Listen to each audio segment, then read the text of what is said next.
ያልተነገረ ፍቅር ልብ አንጠልጣይ ታሪክ ክፍል 4 ተራኪ ረዚቃ ሙሐመድ። ለቻናላችን አዲስ ከሆናችሁ ላይክ፣ ሼር እና ሰብስክራይብ በማድረግ ቤተሰቦቻችን እንድትሆኑ በአክብሮት እንጋብዛችኋለን። ሌላ የሚሄድበት ምክንያት ባይኖረኝም በዛው እግረ መንገዴን ጎራ እንዳልኩኝ አስመስዬ ሄድኩኝ።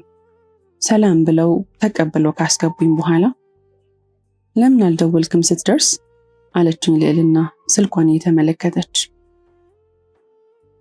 አይ ስልክ አልያዝኩም አልኳት። እንዴት እንዳወቀች አላውቅም። ስልክ የለህም እንዴ ብላ አሳፈረች። እኔም ላለማስፎገር ስልኬን ወስዶብኝ ነው ለጊዜው አልኳት። ሳስበው ልጅቷ በራሷ መወሰን ትወዳለች መሰለኝ እና ለምን በላፕቶፕ ቲጂ አትከፍትም? ማታ ፎቶ ልልክበት ነበር አትጠቀምም አለች። በጣም ቀልደኛ ነገር ነች። እውነት ለመናገር ሳቄ መጥቶብኝ ነበር።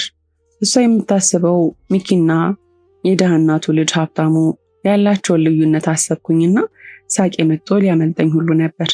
ግን እንደምንም ተቋቁሜ ለጊዜው አልፈልግም ብዬ አጭር ምላሽ ብቻ ሰጠውኝ። እሽና ወደ ውስጥ ግባ ብላ ገባች። እኔም በሩን ዘግቼ ተከተልኳት። ከሳሚ በተጨማሪ የሆነች ቆንጅዬ ልጅ ከሳሚ አጠገብ ተቀምጣለች። እኔም ሁለቱንም ሰላም ብዬ ተቀመጥኩኝ። ልጅቷ የምር ቆንጆ ናት። ለእኔ ከልዕልና ባትበልጥ ደግሞ ሀብታም ለሀብታም ነው የሚወዳጀው መሰለኝ። እሷም ልጥጥ ያለች ሀብታም ልጅ ናት። በአንድ ነገር ነው ያወቅኩት። እኔ እንደ ሁሌው በእርጋታ ከሳሚ ጋር እያወራሁኝ እሷ ለተደጋጋሚ ጊዜ ስትቅበዘበዝ እያየኋት ነበር። የፊቷ አክትና ትኩረት ለመሳብ የምታደርገው ነገር ስላልተመቸኝ ፊቴን ኮስተር አድርጌ ተቀመጥኩኝ። ሳሚ በጣም ደስ የሚል ሰው ነው። ቀለል ያለ ሰው ነው። ከወጣቱ ጋር ወጣት፣ ከልጁ ጋር ልጅ፣ ከስራ ባልደረባ ጋር አለቃ፣ ብቻ ሁሉም ቦታ ፐርፌክት የሆነ ሰው ነው። ከእሱ ጋር ማውራት ደስ የሚል ነገር ነው። እኔ ሀብታም ሰዎች ክፉ፣ ኮስታራ፣ ከድሃ ጋር የማይቀመጡ መስሎ ይታዩኝ ነበር። እሱ ግን የተለየ ነው። ብቻ ደስ እያለኝ ነበር። ምግብ በላን፣ ቡና ተፈላና ጠጣን። በሁለት በሶስት ግንኙነት የምርም የቤተሰቡ አካል እንደሆንኩኝ የተሰማኝ። ከዛም ቤት ውስጥ ያለችውን ሴት እንዲያት ሳሚን ብዬ ጠየኩት። አይ ይቅርብኝ፣ ቢነሳባት ቢያማትስ ደግሞ እኔን ማየት አትፈልግም፣ እንድቀርባት አትፈልግም አለኝ። ፈርቷል። ፍራቸው ፊቱ ላይ ይታይ ነበር። አይተሃል ከዚህ በፊት ተጠግታ አውርተሃታል አልኩት። አረ በፍጹም ከነገርኩ ቀን ጀምሮ ቀርቢያትም አውርቻትም አላቅም። በዛ ላይ እንባ ስለሚቀድመኝ ብሎ ሊወጣ የሚታገለውን እንባ ይዞ ጸጥ አለ። ምናልባትም እኮ ናፍቃት ይሆናል። ምናልባትም እኮ መድኃኒቱ አንተ ሆነ፣ ግን አንተ ስላላወቅ ሊሆን ይችላል አልኩት። በእርግጠኝነት ሚኪ ነው እያወራ የነበረው እንጂ ፊቱ ክስክስ የሆነው ሀብታሙ ሰው በዚህ ልክ አይመሰክርም እያልኩ ነበር በውስጤ። ምክንያቱም ከሰው ጋር በዚህ ልክ ቀርቤ አውርቼ ራሱ አላቅም እኔ። ሳሚም አላሳፈረኝም። ልክ ላትሆን ትችላለህ፣ ግን ቢያንስ ሞክሬ አልቻልኩም ልበል ብሎ በረጅሙ እየተነፈሰ ከተቀመጠበት ተነሳ። ወዴት ነው አባ አለችው ልዕልና አብረው እየተነሳች። ሰላሜ ጋር አላት ዞር ብሎ። እሷም ክው አለች ኮስተር ብላ። እንዴ ለምን አባ አይሆንም እያወክ ብላ ድፍረቱን ገደለችበት። እሺ ብሎ የተስማማው ሰው ራሱን መቆጣጠር እንዲጀምር አደረገችው። እኔ ምን እንደሆንኩኝ ባላቅም ውጭ ጠብቁን እናንተ ቶሎ በይ ብያዘዝኳት። በንግግሬ እሷም ግራ ተጋብታለች። ግራ የተጋባ ፊት አሳየችኝና አባቷን ተመለከተችው። እሱም በፊቱ እንድትወጣ ሲነግራት ጓደኛዋን ይዛት ወጣች። ሞክረው ምናልባትም መፍትሄ እጅ ላይ ሆኖ እያሸሻሃት ሊሆን ይችላል ብዬ መልሻ አነቃቃሁት። ደስ የሚለው አመነኝና ቀጥ ብሎ ወደ ተዘጋው ክፍል ገባ። እውነት ለመናገር እኔም ፈርቼ ነበረ፣ ግን የሆነ ነገር ተሰምቶኛልና በምክንያት ነው እዚህ ያመጣህ ይለኛል። የሆነ ህዋሴ የኔ ድብቅ ህዋስ ደግሞ አይዋሸኝም። የሚፈጠረውን ነገር ራቅ ብዬ ባይሻለኛል ብዬ ወጣሁ። ገና ወጥቼ ከመቆሜ ልጅቷ ወደ እኔ መጣ። ዲቦራ እባላለሁ ብላ እጇን ዘረጋች። ቀና ብዬ ልዕልናን አየኋት። እሷን በግርምት እያየቻት ነው። ሚኪያስ ብዬ ሰላምታዋን መልሼ ፊቴን አዞርኩ። ለደቂቃዎች ሳሚ ውስጥ ቆየ። ምንም ጩኸት አለመሰማቱ ቢያስደስተኝም በእርግጠኝነት የሆነ ነገር አለ እያልኩኝ እያለ አይኑ ደም መስሎ እንባው እንደ ጉድ እየወረደ ወደኛ ሲመጣ ተመለከትኩት። አይኑ ያስፈራል። ምን ያህል እንዳለቀሰ ግልጽ ነገር ነው። ግን ከጀርባው ያለውን ነገር ማወቅ ስላልቻልኩኝ ግራ ተጋብቼ ያየሁት ነበር። እሱም እንደምንም አጠገባችን ደረሰና አባዬ ባል ያለችኝ ብሎ ደረጃው ላይ ቁጭ ብሎ ዝቅዝቅ ብሎ አለቀሰ። እሻው ምን ብለሃት ወጣ አልኩት ደንግጬ። ትቻት ወጣሁ አልቻልኩም። እያለቀሰች ማየት አልችልም ሲል ልዕልና ተጨምራ አብራ ማልቀስ ጀመረች። ሁለቱንም ማረጋጋት ሌላ ስራ ሆነብኝ። ደስ የሚለው እዛ ቤት ሲሄድ ሀብታሙ ምን ያህል አስተዋይና አሳቢ እንደሆነ ለማየት እንዲያስችለኝ ድረስ ኢነርጂ ነበረኝ። ቀጥታ ልዕልናን ወደ ዳር አደረኳትና እግሩ ስር በርከክ ብዬ አየህ፣ ስትፈልግ ጥላት መሄድ አታስለምዳት እንጂ ጠልቶኛል ብላ እንድታስብ አታድርግ። ጠንክረ እሷን ማበረታት እያለብህ አንተ እንዲህ ስትሆን ስታይ እሷም ትደክማለች እኮ። ምን ሆነሃል? አስለቀስኩት ብላ የበለጠ ራሷን እንድትወቅስና እንድትጠላት አድርጋታለህ። አሁን 120 ሰከንድ ብቻ ነው ያለ። ቶሎ ፊትህን ጠርገህ ከእሷ ጋር መቆየት፣ እሷን ማበርታት ወይስ ያበር ተዘግቶ እንደ ሁሌው እንድትውል ማድረግ ብዬ ልቡን ለማራራት ሞከርኩኝ። እንባውን መገደብ እስኪያቀተው ድረስ እያለቀሰ ነው። ሊያወራኝ ራሱ አልቻለም ነበር። አልችልም አለኝ እርግጥ አድርጎ። ሌላ ተጨማሪ ቃላትን ከማባክን ብዬ ከተቀመጥኩበት ተነስቼ ሰዓቱን መቁጠር ጀምሯል። 119 ሰከንድ ይቀርሃል ብዬ ልዕልናንና ጓደኛዋን ይዤ ከዛ ዞር አለን። ለትንሽ ሰኮንዶች ራሱን ለማሳመን ሲታገል ነበር። ከዛ ድንገት ብድግ ብሎ ፊቱን እየጠራረገ እየሮጠ ወደ ውስጥ ገባና የክፍሉን በር ዘጋው። በጣም ደስ ብሎኝ ነበር። ምን እንደሚፈጠር አላውቅም፣ ግን የሆነ አስታራቂ እንደምሆን እየተሰማኝ ነበር። ከዛ ልዕልናን ሁሉም ነገር እንደሚስተካከል አሳምኜ አረጋጋኋት። ከዛ እዛው ግቢ ውስጥ ቁጭ አለን። የቤት አጋዧን ጁስ አምጪልኝ ብለናት መጠበቅ ጀመርን። ከደቂቃዎች በኋላ በትልቅ ብርጭቆ ውስጥ እንደ ሕፃናት ጁስ መጠጫ ተሰክቶ ግን በሚያምር አቀራረብ ይዛ መጣች። በነገራችን ላይ በዛ ሰዓት እዛ ክፍል ውስጥ በሩ ተቆልፎ የምትውለው ሴት ከቤት ወጣ የማታውቀው ለ4 ዓመት ሙሉ ከቤቷ ሳትወጣ ታሽጋ የኖረችው እንዲሁም ከወጣትነቷ ጀምሮ እየተሰቃየች ያለችው ያቺ ወጣትና ውብ ሴት ለሳሚ ሚስቱ፣ የልዕልና ደግሞ እናቱ ናት። በታሪኩ ሳሚ እንዳጫወተኝ ሰላም ማለት በአይኔም እንዳየሁት በጣም ቀና እንዲሁም ውብ ሴት ናት። ረዘም ያለ ለስላሳ ብዙ ጥቁር ፀጉር፣ የሚያምር አይን ከረጅም የአይን ሽፋሽፍት ጋር ያላት፣ በዛ ህመም ውስጥ እንኳን አንድ ጊዜ ብቻ ባያትም የሚታይና ግልጽ ውበት ነበራት።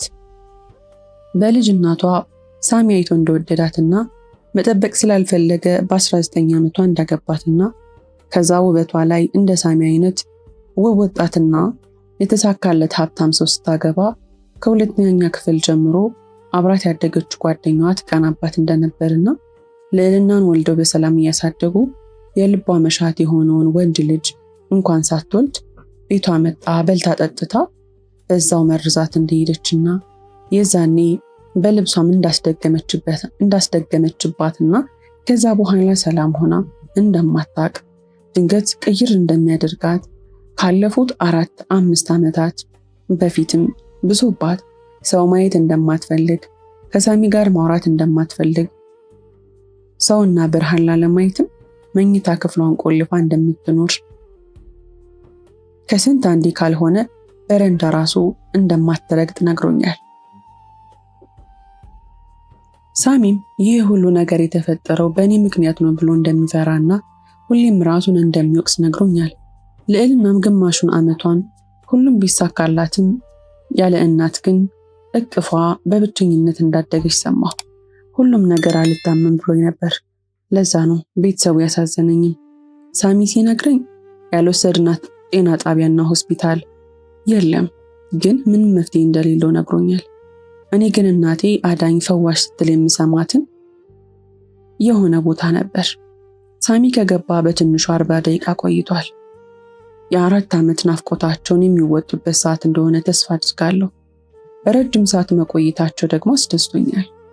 እዛ ቦታ ቁጭ ብለን እኔ ሐሳቤ ሳሚ ጋር ነው። ለካ ልጅቷ አይኗን ጥላ እስከ ማውራት እየጠበቀች ትመስላለች። እኔ ከውስጥ ሳሚን እየጠበቅኩኝ ከውጪ በሩ ድምፅ አሰማ። ሁለቱ ከውስጥ ስለነበሩ ቆይ እኔ ልክፈት ብያቸው ሄጄ በሩን ከፈትኩት። በእድሜ ከኔ ጋር የሚቀራረብ ሸበላና ዘናጭ ልጅ ከፊት ለፊት ይቆማል። እንግዳ መሆኔን ላለመርሳት ዝም ስል ኮስተር ብሎ አይቶኝ ወደ ውስጥ ገባ። ገና እንዳየችው እንደዛ ተጣጥፋና ደቃ ተቀምጣ የነበረችው ልጅ በሩጫ መጣ ልጁ ላይ ተጠመጠመችበት። እሱም ይዋዝ አልነበረም፣ ጭምድድ አድርጎ አቀፋት።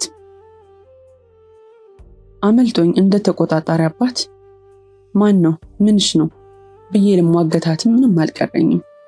ግን እንደምንም ራሴን ተቆጣጥሬ በዝምታ ከበሩ ገለል አልኩ። ምን ፈልጋ እንደሆነ አላቅም። ዲቦራ ተብዬዋ ተከተለች። አንዴ ስልክን ስጠኝ አለች። ደፋር እንኳን ቁጥሬን በዘዴ ልትቀበል ስልክም እንደሌለኝ ማን በነገረኝ እያልኩኝ በውስጥ የለኝም ብዬ ንግግሩን በአጭሩ ለመቋጨት ሞከርኩኝ። ልደውል እኮ ነው አለች ላለማስነቃት ፊቷን አኮሳትራ። በቅርቡ ሰረቁኝ የለኝም አልኩሽ እኮ አልኳትና ፊቴን ዘፈዘፍኩት። ትንሽ ደቂቃ በሩ ላይ ቆመው ምን እንዳወሩ ባላቅም ቆየት ብሎ ወደኛ መጡ። ዲቦራንም አቅፎ ሰላም ካላት በኋላ ሄይ ሚኪያስ እባላለሁ ብሎ የራሴን ሁለተኛ ስም ደግሞ ነገረኝ። ገና ሳየው አልወደድኩትም። ከሱ ጋር ብዙ ላለማውራት እኔም ብዬ ሰላምታውን መልሼ ዝም አልኩ። ኑ ግቡ ብላ ልዕልና ከፊት ቀደመች። እሱም ተከትሏት ሶፋው ላይ ተቃቅፈው ልበል ተዛዝለው ብቻ ተሸካክሞ ተቀመጡ። ምንም ያህል የምትወደው ፍቅረኛዋ ቢሆን እኔ ፊት የተጋነነ ሁኔታ ማሳየታቸው የምር አናዶኛል ከልቤ። ከዛ ግን ምንም እንዳልመሰሉ ለመሆን የማደርገውን ሳጣ በጥሩ ሰዓት ሳሚ ከክፍሉ ሲወጣ አየሁት። ለእኔ በጣም አሪፍ ነገር ነው። ሳየው ከተቀመጥኩበት ብድግ አልኩ። አመጣጡ ያስፈራ ነበረ። እኔ ምንም አይነት ጩኸት ስላልሰማው ነገሩ ሁሉ ሰላም መስሎኝ ነበር። ፈራው። በማያገባኝ ገብቼ ነገር ያበላሸው መስሎኝ በጭንቀት ድፍት ልል ነበር። ቀጥታ መጥቶ ላይ ተጠመጠመብኝ። ይህንን እቅፍ አላውቀውም፣ ብቻ ግን ደስ የሚል ነገር አለው። ሲያቅፈኝ ተረጋጋሁ፣ ተጨነኩም፣ ግራ ገብቶኝም ነበር። ለደቂቃዎች ካቀፈኝ በኋላ ለቀቀኝና በእጆቹ እጄን አጥብቆ ይዞ የኔ ልጅ አንተ ማለት ከፈጣሪ የተላክ ስጦታ ነህ፣ ና እንውጣ ላወራህ እፈልጋለሁ ብሎ እጄን እየጎተተ ሊወስደኝ ሲል ያ ሴት ኤርሚያስ እንዴ ሳም አለው። የሚገርመው ያንን ያህል ሰዓት ልጁን አላስተዋልኩትም ነበር። ጠንቅጥ እያለ እንዴ ናቲ ብሎ ጨበጠውና ሰላምታ ከተቀያየሩ በኋላ እና በቃ ልጄ ብሎ ወደ ውጭ ገሰገሰን። እናውራ ሲል ግቢ ውስጥ መስሎኝ የነበረ ቢሆንም የውጭውን በር ከፍቶ መኪናውን አመጣና ውስጥ እንድገባ ነግሮኝ ይዞኝ ሄደ። ቤት ውስጥ ምን እንደተፈጠረ አለመስማቴ እየረበሸኝ ነው። ደግነቱ በጣም ቅርብ ቦታ ነው ሄድነው። የሰፈራችን ድምቀት ወደ ሆነው ቤተ እምነት ወሰደኝ። የኔ ከጫጫታ ማምለጫዬ መደገፌና መጠለያዬ የልቤ ጓደኛ ብቻ። እዛ መሄዳችን አስደስቶኛል። ሳሚ ተንበርክኮ ያለማቋረጥ ምስጋናን ያቀርባል። ጸሎቱን እስኪጨርስ ሸሸት ብዬ የራሴን ጸሎት አደረስኩኝ። ከዛም ከረጅም ደቂቃዎች በኋላ ወደ እኔ መጡ፣ አጠገቤ ተቀመጠ። ሰዓቱ ቀትር አካባቢ ስለነበረ ብዙም ሰው የለምና ጥጋችንን ይዘን ተቀመጥን። እስከሚያወራ እየጠበቅኩት ነበር። ታውቃለህ ልጄ፣ አንተን ለምን እንደቀረብኩህ ከዚህ በፊት ነግሬሃለሁ። ታማኝነትህን ስለወደድኩትና ወንድ ልጅ እንዲኖረኝ ብመኝም ስላላገኘው አንተን ሳይ ስለወደድኩ ብቻ ነው። በጊዜው ሌላ ሐሳብ አልነበረኝም። ግን ታውቃለህ ሳስበው ፈጣሪ እሱ ነው ወደ እኔ ላከ። ለዛም የተገናኘ ነው አለኝ። ደስታው ፊቱ ላይ እየታየ ምን እንዳገኘና ለምን በዚህ ልክ ደስተኛ እንደሆነ የማውቀው ነገር ባይኖርም ፈገግ ሲል አብሮ ፈገግ እያልኩ ነበር። ከዛም ተሳካልን እንዴ አልኩት። ምን እንደምል ግራ ገብቶኝ በደንብ ከስንት ጊዜ በኋላ እኮ አወራች። የሚስቴን ድምፅ ሰማሁት አለ። ተመስገን አልኩ በልቤ። ከዛ ወዲያው መለስ አድርጎ ልጄ አንተ ልክ ነበርክ። የሚያወራትና አዳማጭ ነበር ያጣችሁ። ገና ስታይን እሪ ስለምትልና ስለምትጮህ እንዲሁም ስለምታለቅስ እፈራለሁኝ። ለዛ ነበር የማላወራት አለኝ። እኔ እንደማስበው መጣ ካላያችኋትና ካላወራቻችሁ በር ከፍታ ካልወጣች ገብታችሁ አታወሯትም አይደል አልኩኝ። ከሳሚ ጋር ስሆን የሚመጣ አሳቢና አስተዋዩ ቁም ነገረኛ ልጅ ማን እንደሆነ ባላቅም በንግግር የበሰለ ሰው እያደረገኝ ነው። ሳሚም ቀጠል አድርጎ እሷ ብዙ ጊዜ እንቅልፍና ሌሎች መድኃኒቶችን ትወስዳለች እና ስንገባ የምትታመም ስለሚመስለን ስለምንፈራ ፈልጋን ካልመጣች ዝም ነው የምንለው አለኝ። አየህ አይደል? እንደዛ ስታርቋት ደግሞ እሷ ስለታመመች የተዋችኋትና የጠላችኋት መስሎ ይሰማትና ፈልጋት ክፍሏ ገብተህ ያለመጠላትና የተፈላጊነት ስሜት ተሰምቷት ነው አልኩት። በጣም የሚገርም እይታ ነው፣ ጎበዝ ልጅ ነህ አለኝ። የሚገርመው ግን በራሴ ንግግር ራሱን የኮራው። ለካ አዳማጭ ካለ ጥሩ ተናጋሪ ይወጣል ማለት ጀመርኩኝ። ለአምላኬና ከእናቴ ውጪ የማወራው አንድም ሰው ስለሌለ ማውራት እንደምችል ራሴን እንድጠረጥር ያደርገኛል። ታውቃለህ፣ ገና ስገባ እንደናፈኳት ነገረች። ብቸኝነት እንደጎዳትና ራሷን እንድትጠላ እንዳደረጋት ነገረች።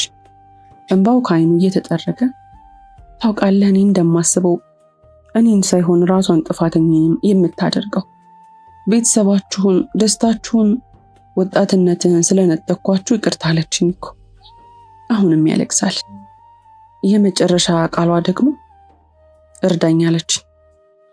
ከፈጣሪ ቀጥሎ ያንተ እርዳታ ያስፈልገኛል እባክህ አለኝ። እኔ በምን ልረዳህ እችላለሁ ሳሚ አልኩት ግራ ገብቶኝ። አሁን እንደረዳኸኝ እርዳኝ። በቃ ፈጣሪ መርቆ ጥበበኛ ልጅ አድርጎ እሱ ጥበቡን ይገልጥልሃል። ብቻ የቤተሰቤን ጤናና ደስታ እንድንመልስ አግዘኝ አለኝ። በድጋሚ ፊቱ ላይ የሚያንዣብበው እንባ እየጠረገ ወዲያው ማሰብ ጀመርኩ። ከዛ በፊት ግን ብሎ ዝም አለ። ግን ምን ሳሚ አልኩት። እኔ ስላንተ ሁሉንም ነገር ማወቅ ፈልጋለሁ እውነታውን አለኝ። ስለኔ አልኩት ደንግጬ። እንኳን የሚወራ የሚነገር ታሪክ ሊኖረኝ በህይወት መኖር የሚያምራክ ስራ ነው።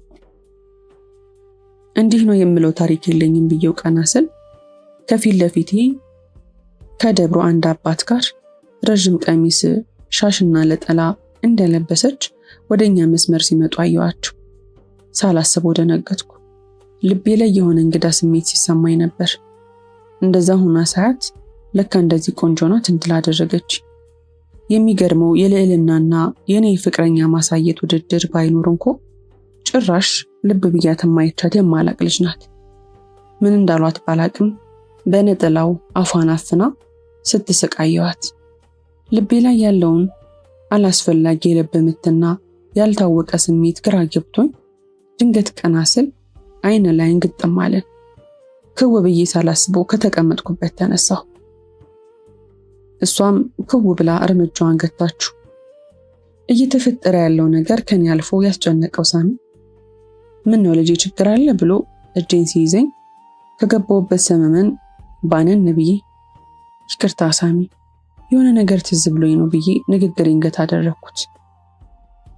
እሷም የበለጠ ነጠላውን እየተሸፋፈነች አንገቷን ደፍታ ቄሱን ተከትላ ሄደች። ምን እንደተፈጠረና ምን እንደሆንኩኝ ያልገባኝ እኔ በሐሳብ ተውጪ እያለ ነበር ሳሚ ልትነግረኝ ካልፈለግክ ተወው በቃ ያለኝ። ለካስ ስለራሴ እንድነግረው ሲጠይቀኝ ስለነበረ ይሄ ድንጋጤ የተፈጠረው ማውራት ያልፈለግኩ መስሎት ነበር። እኔ አረ በጭራሽ እንደዛ አይደለም፣ በምነግርህ ህይወት ለመገረም ተዘጋጅ እንጂ እነግርሃለሁ አልኩት። በመጀመሪያ ትክክለኛ ስሜ ሚኪያስ አይደለም ሀብታሙ ነው ብዬ መናዝ ጀመርኩ። ገና ሳልነግረው የተገረመ ፊት አሳየኝ። እኔም ፈገግ ብዬ እኔ ደሃ ልጅ ሆኜ ስሜ ሀብታሙ መሆኑን ስለማልወደው ያስቀየርኩት እና ደግሞ እናቴም አባቴም በጣም ደሃ ከተባለ ቤተሰብ ወጣው ደሃ ቤተሰብ መስርቶ ይኖራሉ። የቤቱ ብቸኛ ልጅ ነኝ። አባቴ የመጠጥ ሱሰኛ ነው። አንድ ካቲ ካላ ጎንጨት ካላለ የልብ ምቱ እንኳን አይሰራለት። ሲጠጣ ደግሞ ታርዳ እንደተጣለች ዶሮ ይንፈራገጣል። ከልጅነቴ ጀምሮ በድህነት ህይወት ውስጥ ነው ያደግኩት። እናቴ ጉልት ሰርታ ነው ያሳደገች። አባቴ አልፎ አልፎ ይሰራል። ችግሩ እዛው በካተካ ላይ ጨርሰዋል። እናም እኔ አጠገቧ ካለው ዓለም ሁሉ ሰላም የሚመስላት ምስኪን እናት አለች። አልጠራጠርም አለ ሳሚ ጣልቃ ገብቶ። በቃ አሁን ላይ የምታምነው ሀብታሙን የገነባችው እናቴ ናት። ሚኬን ለመገንባት ደግሞ በትንሹ የራሴ ጥረትም አለበት እና አጋጣሚ ከእናንተ ጋር አስተዋወቀኝ። እኔ መኖር አለመኖሩንም የማላውቀው አይነት ህይወትን የምትኖሩት እና ደግሞ በፈጣሪ ስም የምምልልህ ነገር እኔ በገንዘብ የምገዛ ሰው አይደለሁምና ለገንዘብ ብዬ የቀረብኳችሁ ምናምን እንዲመስላችሁ አልፈልግም። እኔ በትምህርቴም ደካማ አይደለሁም፣ በጉልበትም ጠንካራ ነኝ። በራሴ ሰርቼ ማግኘት የምችል ሰው ነኝ። ነገሮች አልመቻች ብለውኝ ነው እንጂ ብዬ ቀጠልኩ። ክፍል 5 ይቀጥላል። ታሪኩን ከወደዳችሁት ላይክ፣ ሼር፣ ሰብስክራይብ ማድረጋችሁን እንዳትረሱ።